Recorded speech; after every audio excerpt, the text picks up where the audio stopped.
Hi everyone, I am here today with a first impression demo review of the Dream Velvet Soft Matte Hydrating Foundation from Maybelline. As you guys can tell, I'm back at my old location. It is so stormy outside today that all of my studio lights and turning my light on above me still makes this very dark. So I'm gonna have to play with the lighting to kind of brighten that up. And on a normal sunny day, it'll probably be very bright back there. But I even have my hair light like facing against that wall. It's just super dark outside. So bear with me. I know it's kind of dark in the background and I'm nice and bright. But anyways, I am back in my house. A lot of you guys had mentioned in one of my recent videos where I was asking for feedback from you guys on what you guys would like to see on my channel or what I could improve.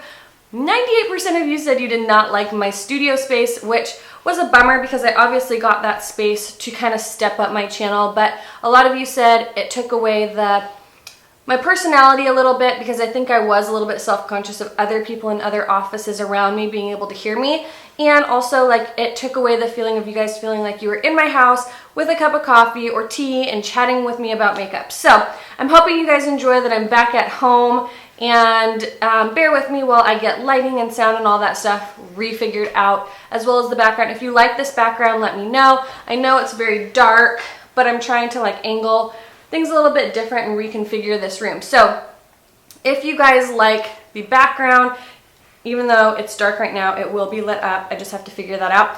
If you like that, let me know and I will keep the angle that I have here. So anyways, that's a quick update. We're doing a first impressions of the Dream Velvet by Maybelline. So I have heard a lot of buzz about this foundation, and it took me buying a few shades till I actually found the right color, and I am in Classic Ivory number 20, which is a pretty great match for me. I think I didn't have to blend it down my neck or anything. So this is what the claims say on the back. It says, "Innovation, our first gel whipped foundation, fresh, new, and flawless.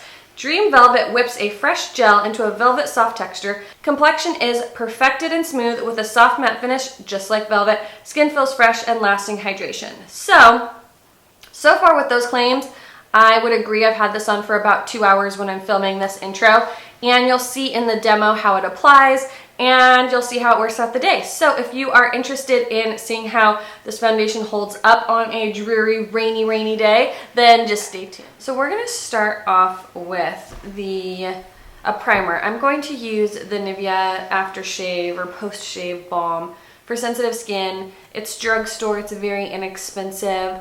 I feel like it works really well at just kind of creating a barrier between my skin, my skincare products, and my foundation. And you can get a primer at any price point pretty much. I think this was like $7 or so from Target or Walgreens. Walgreens seems to be a little bit more expensive, but it is pretty inexpensive. So if you like to wear primers or you're wanting a primer, you can get them very inexpensively. The post-shave balm is a pretty big sized product. I want to say there's over 3 ounces in there, and it's a $7 or $8 price tag, which is, most primers are about around an ounce. So mine is in the shade Classic Ivory number 20. I think there is a shade 10 and maybe a shade 15, and then this one. So it's about the third lightest shade. There is a pretty decent shade range, and it's a very thick kind of moussey texture. But at the same time, like when you start to like put your finger in it, it's like very light and airy and moussey. So I like that. I'm just gonna like dab it on my face. I'm gonna go in with the Real Techniques complexion sponge. This is just my favorite tool for foundation. Some people are ride or die with brushes. Mine is a beauty blender, mainly because I have some dry patches, and I feel when I use a brush, the brush just kind of like picks up the dry areas and just kind of aggravates them a little bit more. And the buffing motion seems to like lift the dry areas, and to me they become much more noticeable. So I think if you have dry skin, using a damp beauty blender just seems to work really well. So we have one half of our face with the foundation, one half without. This color match is quite perfect for me. It does seem to be a little bit more on the yellowy side, which to me it cancels out a lot of the redness. It's not too pink because I already have quite a bit of pink in my skin, as you can see. So when I go in with a pink or Cool Town foundation, it just creates kind of a mask on my face that's not flattering. So I like more neutral or warmer tone foundations to kind of counteract all the redness in my skin. So as you can see, the foundation really did like cover up. I would say that this is probably medium buildable full coverage. You could go a lot lighter, I'm sure, but I feel like I got a nice medium, almost full coverage with the Beauty Blender.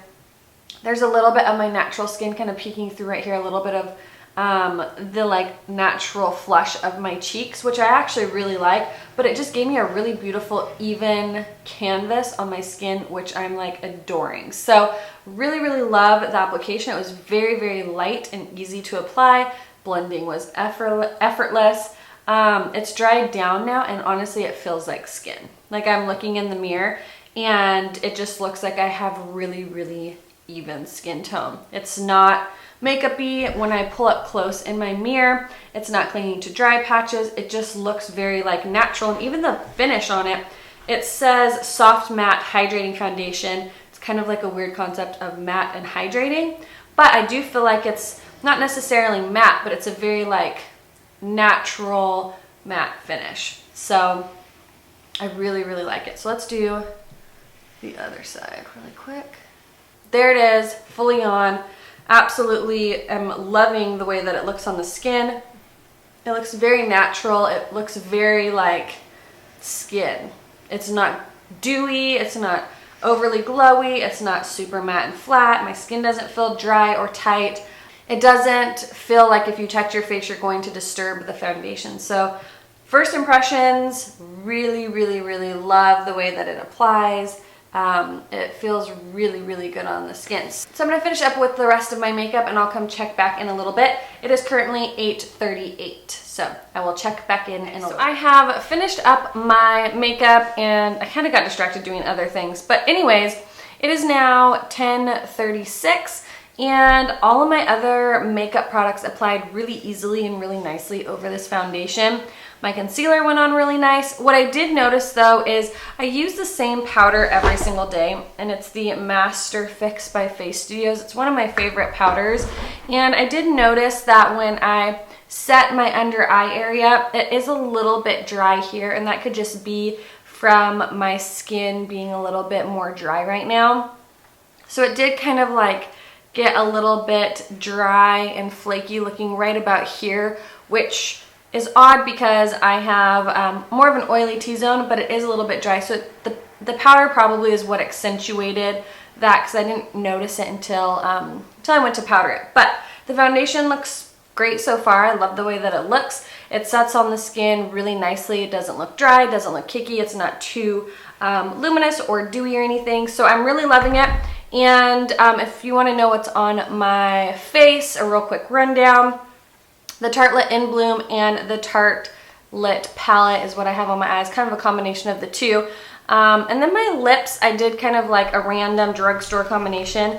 I used the Jordana Easy Liner for lips in Silver Lilac, which is a really pretty, kind of brighter pink. It's a little bit brighter than what you would think. This looks a little bit more lilac-y, and it does come off a lot more fuchsia pink. And then I topped it with this color called Smooth Taupe from Maybelline. It was one of their limited edition colors, I think, from a long time ago. But it's a really pretty light pink nude. And then I topped it with this, what is this? A Maybelline lipstick in, and then I topped it with a Maybelline lip gloss in Knockout Pearl, which is really pretty. I got this a long time ago and just have never used it. I'm not a big lip gloss person, but it's a really light lilac-y color. And that's what's on my lips. So I will check in throughout the day. We'll see how this foundation holds up. And yeah, I'll check in later. So I am here with a status update. It is currently 4:22 and it's very, very like rainy and dreary here. But I know my skin has felt a little bit dehydrated lately, but this foundation is accentuating my dry patches really, really bad. So if you have really, really dry skin, you're going to want to make sure you exfoliate really good. As far as like keeping the oil at bay, it's doing a great job at that, but I do notice that it is accentuating a lot of dryness. So let's zoom in. I don't know if you can see there, but all around here in my pore area, it's very, very, very dry. So it's accentuating dryness here. It's accentuating a lot of dryness underneath my eyes. It's doing that on both sides. I kind of thought maybe after I put my concealer and the powder, that's kind of what made this really dry, but I'm noticing it around here. I didn't put any concealer around my chin, and I can notice it on my chin. On my forehead seems to be okay. It feels like a little bit of a weird texture, almost like it's settling into fine lines when I raise my eyebrows or when I do this. It's kind of like settling in right there. I think this is going to be a foundation that I'm going to have to use in the warmer months when my skin is a little less dry, because it is accentuating the dry patches, especially if you set this with a powder. I did use my master powder I showed you at the beginning that I always use, and that usually doesn't dry me out. Use the same concealer I always use. So I think it's the foundation, considering that a lot of the dry areas are places I didn't apply powder or concealer. But overall, I do still like it. It just is a little bit too drying and dehydrating for my skin right now, because it is a little bit dry and needing something a little bit more glowy and luminous. But if you have oily skin, I think you would really like this. If you have normal skin, I think you'd like this. If you have a lot of dry patches, this may not be good for you, only because I'm finding that it's accentuating those dry areas, especially the longer that I wear it. But I've had it on for close to 6 hours, and my blush and bronzer and highlight is still, for the most part, there. And from far away, I think the foundation looks really good. It's not till you get really up close that you see that I have the dry areas, but it's not really rubbing away. It's not breaking up. It is a pretty great foundation. So I do like it. Definitely think I'll love this when I am a little bit more oily in the summer. So if you've tried this foundation, I would love to know your thoughts.